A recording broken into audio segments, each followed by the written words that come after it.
Kwigenekerezo rya 19 Rusamu no mwaka mu nama yari irongowe n'umukuru w'inama nkenguzamateka Nyeniteka Emmanuel Sinzohagera, umukuru wa sentare icungera amatungo ya leta Elize Ndaye yarashikirije abakenguzamateka icegeranyo sentare yagize ku nteguro y'ibwirizwa y'amafaranga leta izokoresha mu mwaka wa 2021 ushira 2022.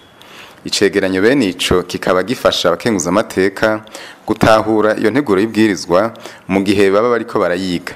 Elize Ndaye arangije gushikiriza ico cegeranyo, abakenguzamateka muze bamubajije bashatse kumenya ibintu bikuru boshimikirako mu gihe bazoba bariko bariga iyo nteguro y'ibwirizwa. Basaba kandi ko amatungo ya leta yokoreshwa neza.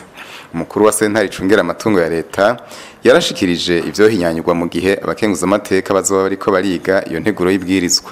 Kuri izi mesures nshasha ziri préconisées par le projet de loi de finance, hari ziri annonce naho zitaba zitusha les mesures fiscales, bikenewe yuko musuzuma yuko zishobora kuzoja mu ngiro, kuko ziri annoncées dans le projet de loi de finance, mais l'applicabilité de ces mesures ngira ngo oboneke inyishu kugira ubushikiranganje bw'igihugu ca leta bwerekana ingene izo mesures zizoshobora kuja mu ngiro, kuko kubwa ko rudeko ntarizo twabona mengo rizishoboka.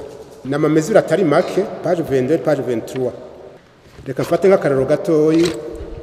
À la fin de la page 22, la passation des marchés de fourniture n'exigera pas l'élaboration d'un DAO par l'autorité contractante. Kuvuga yuko ata dossier d'appel d'offres izobigikenewe pour les marchés de fourniture, numva umengo bizohava bija en contradiction avec le code des marchés publics. Hanyuma bakabandanya bavuga ngo des certificats de qualification en faveur des entreprises, fournisseurs et prestataires candidats justifiant les capacités techniques et financières requises seront produits. Nukuraba ni bande bazokora izi certificats de qualification. L'octroi des avantages fiscaux aux investisseurs se fera moyennant notamment une preuve de création d'emplois ayant la même valeur pécuniaire que la valeur de l'exonération pour juguler le problème de chômage. Article 33 du projet de loi de finances. Ingene bazopima yuko exonération yahawe ni yabari miliyoni amajana 5 bizohurirana na création d'emplois zozana avantage ya 300 millions, ubwo nyene numva mengo bizogora ningene umuntu abiharura dès le départ. N'uburorero bubiri usomye izi mesures ni nyinshi zivuga muri page 22 na page 23, ni mesures nyinshi mugabo ubona yuko mengo zimwe zizogora kugira gushira mu ngiro.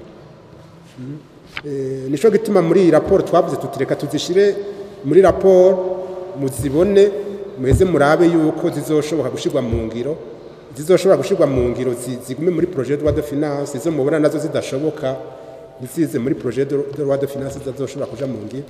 Par rapport à discipline budgétaire ati ahubwo nukuraba yuko na les dépenses prévues zikora ico zari zigenewe. Ati uburorero voter le budget pour payer les factures za régie des eaux, mugabo ugasanga amarayere ni menshi cyane au niveau de certains services. Birumvikana cyane les dépenses zabaye voté zitezwa kuba orienté kuri objet zabereye ko voté, kuko parlement itanga autorisation kugira ngo badepanse nk'uko mwabotorije. Badepanshije bagacira uruhande ya autorisation baronse, ayo n'amakosa. Mugabo hariho un mécanisme qui est prévu janye nantuze na les modifications de crédit biri prévu par article je crois 24 et 25 za loi organique sur les finances publiques. Irategekanya yuko amafaranga yarategekanijwe kuri iyi article budgétaire ashobora gukora ku yindi article budgétaire. Mugaho naho ne hariho des balises, nuko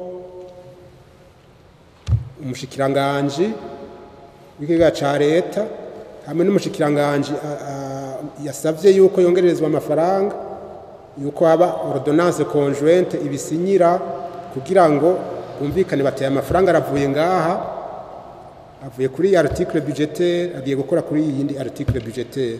Mu gihe rero byoba bibaye bitagenze uko ata autorisation yatanzwe, ayo n'amakosa parlement iteza gukurikirana dans le cadre ya contrôle de l'action gouvernementale.